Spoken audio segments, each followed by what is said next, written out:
Olá pessoal, aqui quem fala é o professor Silvonei, professor da disciplina de História, e estamos começando nesse momento mais uma videoaula. Olá nono ano, sejam bem-vindos à nossa aula, sejam bem-vindos ao ano letivo de 2021, em meio à pandemia, mas estamos aqui com o objetivo de gravar mais uma videoaula e estar disponibilizando para vocês. Lembrando que vocês podem anotar os conteúdos e os aprofundamentos nós faremos em sala de aula. Então aqui nós vamos ver o assunto de uma forma geral, né, sem grandes ou sem muitos pormenores. Os aprofundamentos, como eu já disse, faremos através de atividades em sala de aula. Na aula de hoje vamos falar um pouquinho sobre a proclamação da República. Vamos então começar falando sobre a República no Brasil. Vamos entender o que é uma república. A gente vive num país hoje que é republicano, estamos numa república, mas o Brasil nem sempre foi uma república. O Brasil também já foi um império. E vamos entender como se deu esse processo de mudança de império para a república. Muito bem, o processo conduziu o Brasil à república. A gente sabe que desde o século XIX houve todo um processo histórico para a implantação dessa república no Brasil, né? A ideia não era uma ideia nova, era uma ideia já antiga, né? Desde os movimentos que aconteceram lá no período regencial, como é o caso da cabanagem no Grã-Pará e a Revolução Farroupilha no Rio Grande do Sul, já havia uma intencionalidade de se implantar uma república no Brasil. Porém, isso só veio ganhar corpo no final do século XIX, né? Vamos ganhar um pouco mais de força esse movimento. No final do segundo reinado, em Dom Pedro II, né, que é o imperador do Brasil, nós temos uma estrutura política formada aí por dois principais partidos, né, que percorrem quase todo o século XIX, que é o Partido Liberal e o Partido Conservador, né, partidos, né, que se alternavam no poder. No entanto, mais ou menos ali em 1870, né, nós vamos ter o surgimento de um movimento mais republicano. Nós vamos ter um manifesto, né, um manifesto republicano que foi de 1870, em que alguns cafeicultores, principalmente os cafeicultores do Oeste Paulista, vão começar a lançar, ou vão começar a pedir ou conclamar, né, essa questão da república, né? Vão começar a trabalhar e fazendo críticas ao império e querendo, né, desejando, manifestando ali o desejo, né, de se aderir a uma república aqui no Brasil, tá? Então, isso são os cafeicultores do Oeste Paulista. Uma das frases que nós vamos ver nesse manifesto somos da América e queremos ser americanos. Lembrando que Estados Unidos era uma república, a maioria dos países aqui da América do Sul eram repúblicas, né? Todos república, e o Brasil era o único império, a única monarquia aqui da América. Então, esse manifesto vai fazer críticas a isso e vai buscar, né, lutar politicamente pela implantação de uma república.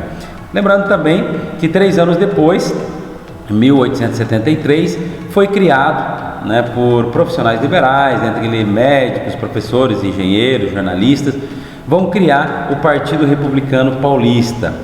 A partir daí, então, nós vamos ter vários outros partidos que vão surgindo no Rio Grande do Sul, em Minas Gerais, no Nordeste, em várias partes do país vão surgindo partidos, né, com viés republicano, né, querendo ou buscando uma república no Brasil.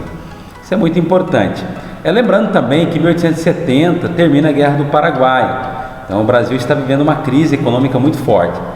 Apesar do país ter vencido a Guerra do Paraguai, que começou em 65, 64, vai até 70, mas o Brasil, apesar de ter saído vencedor, teve grandes problemas econômicos. Uma guerra normalmente trazem aí grandes prejuízos. Então a monarquia já vinha se desgastando, esse modelo de governo já vinha se desgastando, né, por questões políticas e também questões econômicas. Eu trouxe aqui uma definição então do que é república, isso é bem importante vocês anotarem.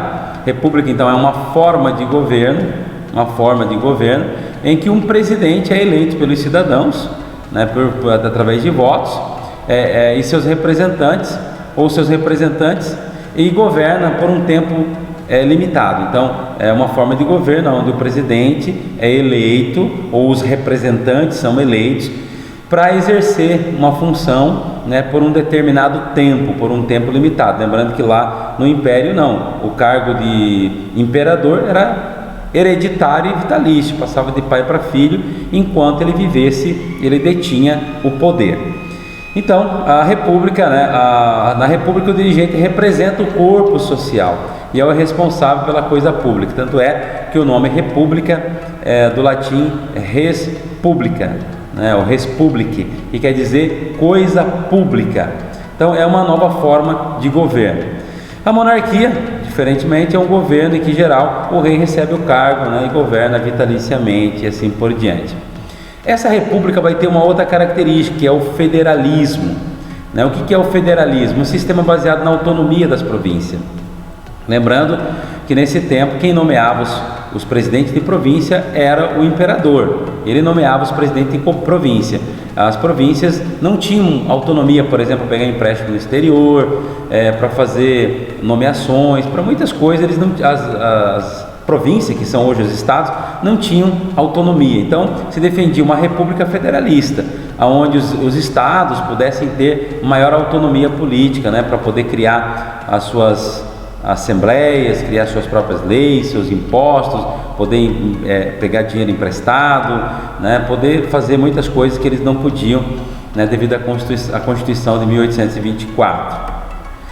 O processo que conduziu à República, né, na segunda metade do século XIX, então um processo histórico importante que conduziu à implantação da República. Então, mas esse processo está ligado à crise da monarquia. Então nós vamos ter, principalmente a partir de 1870, nós vamos ter lutas pela abolição da escravidão, nós vamos ter luta pela implantação da república, nós vamos ter dificuldades econômicas. Então essa monarquia começa a entrar em crise. E nós temos ali duas questões importantes, que é a questão religiosa e a questão militar. Essas duas questões, que nós vamos entender separadamente, vão explicar esse desgaste da monarquia e, consequentemente, a queda da monarquia e a implantação da república. Então, o movimento republicano daquela época estava dividido em três grupos, né? O movimento republicano 1, liderado pelo Quintino Bocaiúva, que era um jornalista que defendia que a república deveria ser implantada por via eleitoral. Do outro lado, tinha lá um advogado, Antônio da Silva Jardim, né, que defendia a implantação da república através de um movimento popular ou de uma revolta popular. E um terceiro, formado ali por Benjamin Constant, né, que era líder da Mocidade Militar, né, um militar muito importante, né, talvez um dos grandes pensadores aí dessa república, juntamente com Rui Barbosa também. Ele vai defender a instalação de uma república e de um governo forte no Brasil. Tá? É estranho porque, se a gente for olhar o Império, já existia um governo forte, um governo bastante centralizador. E aí você pensar numa república com um governo forte, centralizador, parece uma coisa um pouco antagônica, ou um pouco contraditória, né? Quando tu quer mudança, tu tem que mudar mesmo, não pode trocar, como se diz, 6 por meia dúzia. Durante esse processo, conduziu a república, então, as duas questões ali envolvendo, né, que nós vamos entender, que é a questão militar e a questão religiosa. Vamos começar pela questão religiosa, muito importante. Isso aqui levou ao desgaste do imperador.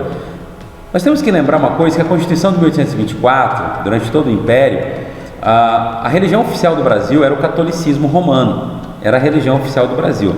Mas existiam duas coisas importantes, o beneplácito e o padroado. O que significava isso, beneplácito e padroado? O beneplácito era um direito que o imperador tinha, né, um direito que ele tinha de aprovar ou não uma bula papal. Então ali tem do ladinho ali a carta bula papal, é uma carta expedida pelo Papa, contendo orientações aos católicos do mundo todo. Então o Papa escreve uma bula orientando sobre qualquer assunto de fé, de dogma, de crença, de valores.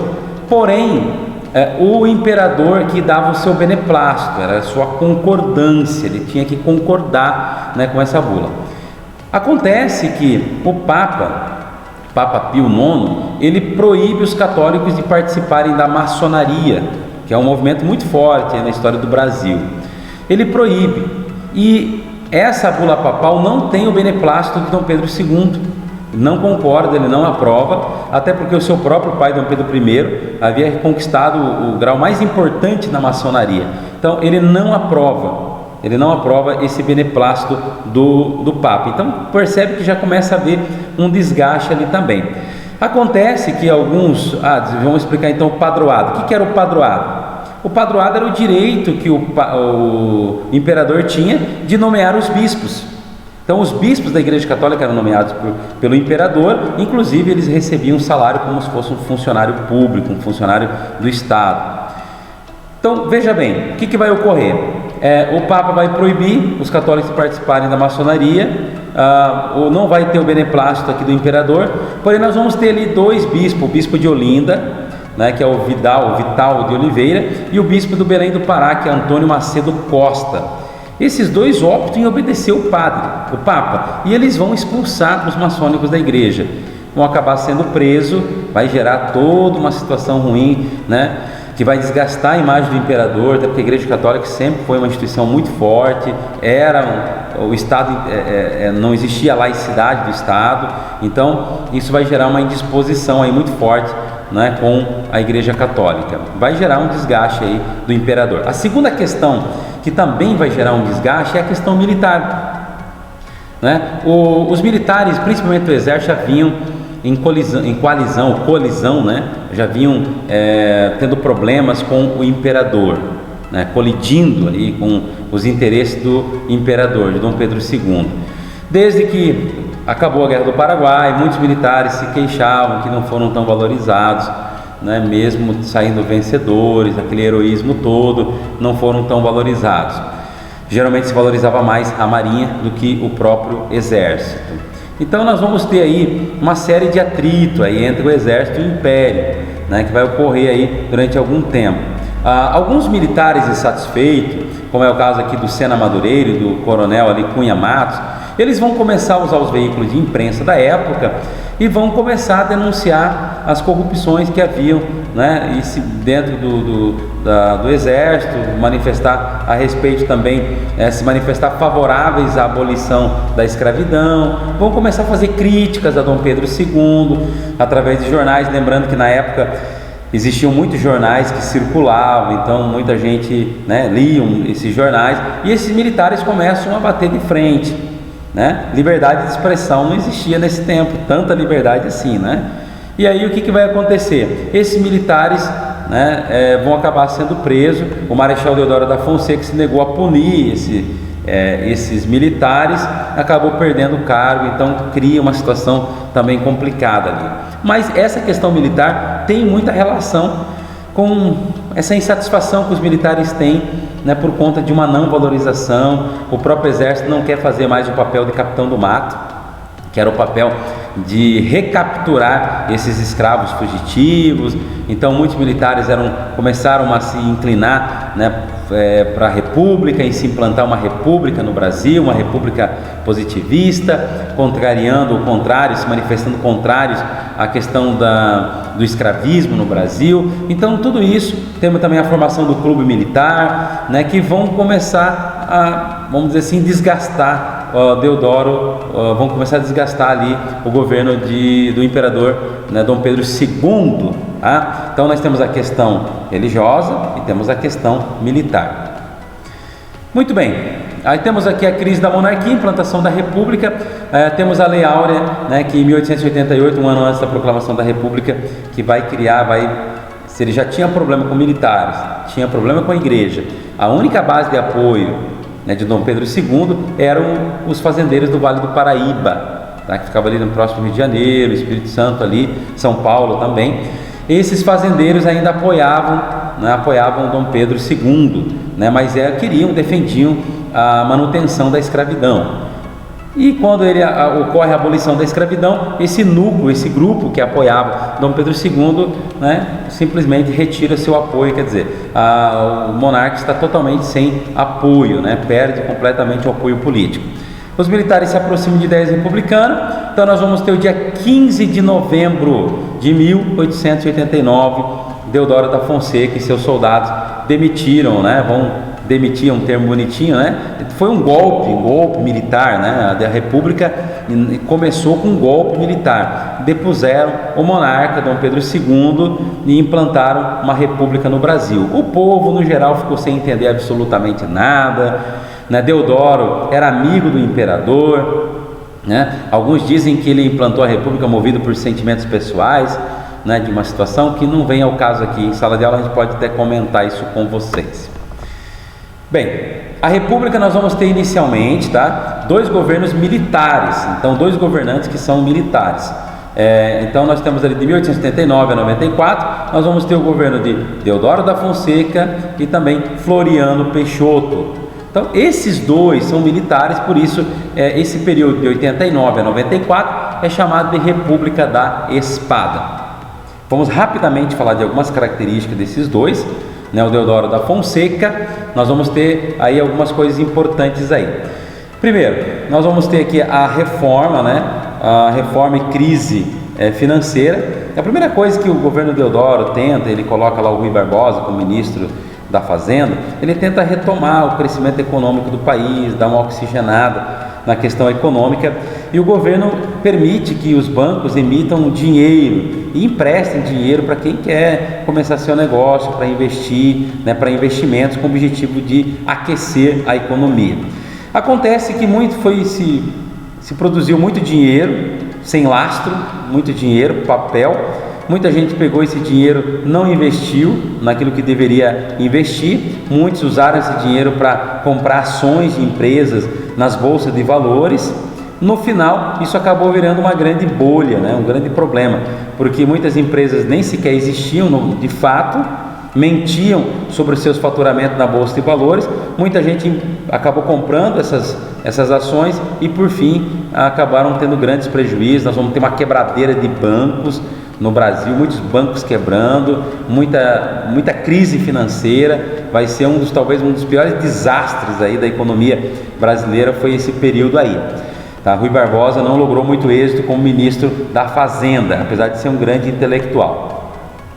Essa crise financeira vai gerar alguns problemas que a gente vai ver um pouquinho mais para frente, né? Alguns militares vão exigir a renúncia de Deodoro da Fonseca, vão fazer pressão. Nós temos a chamada revolta da Armada, ou primeira revolta da Armada. Os militares da Marinha ameaçam bombardear o Rio de Janeiro, exigindo ali a renúncia de Deodoro da Fonseca. Ele acaba renunciando, né? A gente vai ver um pouquinho mais para frente. Temos também a Constituição, durante o governo de Deodoro, 1891, a primeira Constituição republicana, que vai estabelecer ali o federalismo, que é a autonomia das províncias, a separação da igreja do Estado, que a gente chama de laicidade do Estado, o Estado laico. Vai criar também a tripartição dos poderes, em poder executivo, legislativo e judiciário. O voto universal masculino, excluindo então as mulheres, os analfabetos, soldados e o clero que não podiam votar. Essa é a primeira as características aí da nossa república, né? Da primeira Constituição republicana. Governo de Floriano, então nós temos a revolta armada, que eu já expliquei para vocês, né? Que militares que ameaçaram bombardear novamente, né? Temos aqui a segunda revolta armada. Nós falamos da primeira revolta, agora temos a segunda revolta armada, não vamos confundir isso. Já estamos agora no governo então de Floriano Peixoto. O Deodoro vai renunciar em 1891, ele renuncia antes de 2 anos. A Constituição dizia que quando alguém renunciasse, o presidente renunciasse antes de 2 anos, tinha que se chamar, o vice assumia, convocava-se uma nova eleição e se elegia um próximo presidente. O Floriano vai assumir como vice e nunca vai convocar eleições. Então muitos vão considerar ele um governo ilegítimo, porque ele deveria convocar eleições, ele nunca convocou e acabou ficando no poder ainda por mais algum tempo. Cumpriu todo ali o período de seu mandato. Ele vai enfrentar então alguns problemas, muitas oposições, muita gente que não concordava, via ele como um impostor, né, porque deveria convocar novas eleições. Ele vai ter a oposição de militares do Exército, mas principalmente da Marinha, novamente ali. A Marinha chega a bombardear o Rio de Janeiro, por isso que é a segunda revolta da Armada. Floriano se vendo apurado, porque estava tendo ali uma guerra civil, né? O início de uma guerra civil. Ele se apoia nos cafeicultores do Oeste Paulista, consegue muito dinheiro, compra navios de guerra no exterior, né? Equipa também soldados, né? Consegue reagir e vence esse confronto, né? Derrota os militares insurretos, os militares que haviam se revoltados, principalmente da Marinha, e ele consegue sufocar. Tanto é que ele é considerado o Marechal de Ferro, né? Marechal Floriano, Marechal de Ferro.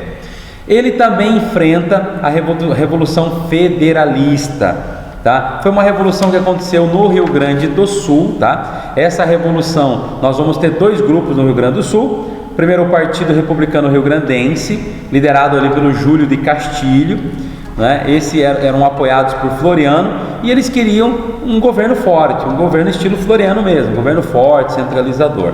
Do outro lado nós temos o Partido Federalista, que era liderado por Silveira Martins, né, que defendia maior autonomia das províncias, descentralização do poder. Então esses 2 grupos, o grupo de Castilho, né, Júlio de Castilho, e Silveira Martins, um apoiado pelo governo federal, que é o Júlio de Castilho, e o outro, né, o Silveira Martins, que era grupo de oposição. Então esses 2 grupos, ocorre uma guerra civil dentro do Rio Grande do Sul, que se estende até Santa Catarina, chega inclusive até o Paraná, mas o governo Floriano também, com o apoio dos cafeicultores paulistas, consegue derrotar, né, esse grupo, né, os federalistas conseguem derrotar ali o Silveira Martins, os chamados Maragatos, né, como eram chamados, consegue derrotar e sufoca essa rebelião. Então perceba que Floriano, ele consegue derrotar a revolta da Armada, a segunda revolta armada, ele consegue também derrotar a Revolução Federalista, e ele se torna um governo bastante centralizador.